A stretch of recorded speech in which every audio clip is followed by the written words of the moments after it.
ತಾನು ಐಎಎಸ್ ಅಧಿಕಾರಿಯಾಗಬೇಕು ಎಂಬ ಕನಸು ಹೊಂದಿರುವುದರಿಂದ ನನಗೆ ಆರ್ಥಿಕ ನೆರವು ನೀಡಬೇಕು ಎಂದು 7ನೇ ತರಗತಿಯ ವಿದ್ಯಾರ್ಥಿನಿಯೋರ್ವಳು ಮಾಡಿದ ಮನವಿ ಉತ್ತರ ಪ್ರದೇಶದಲ್ಲಿ ರಾಜಕೀಯ ವಿವಾದಕ್ಕೆ ಕಾರಣವಾಗಿದೆ.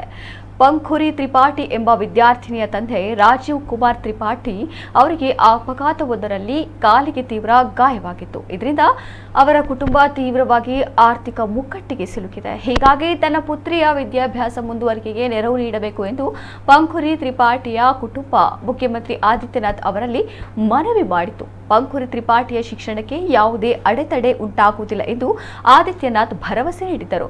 ಪಂಖುರಿ ತ್ರಿಪಾಠಿ ಆರ್ಎಸ್ಎಸ್ ಶಿಕ್ಷಣ ಘಟಕವಾದ ವಿದ್ಯಾಭಾರತಿ ನಡೆಸುತ್ತಿರುವ ಗೋರಖ್ಪುರನ ಪಕ್ಕಿಬಾಗ್ನಲ್ಲಿರುವ ಸರಸ್ವತಿ ಶಿಶು ಮಂದಿರದಲ್ಲಿ 7ನೇ ತರಗತಿಯಲ್ಲಿ ವ್ಯಾಸಂಗ ಮಾಡುತ್ತಿದ್ದಾಳೆ. ಆಕೆಯ ಮಾಸಿಕ ಬೋಧನಾ ಶುಲ್ಕ ₹1,650 ಆಗಿದೆ. ಆಕೆಯ ಒಟ್ಟು ₹18,000 ಬೋಧನಾ ಶುಲ್ಕ ಬಾಕಿ ಉಳಿದಿದೆ.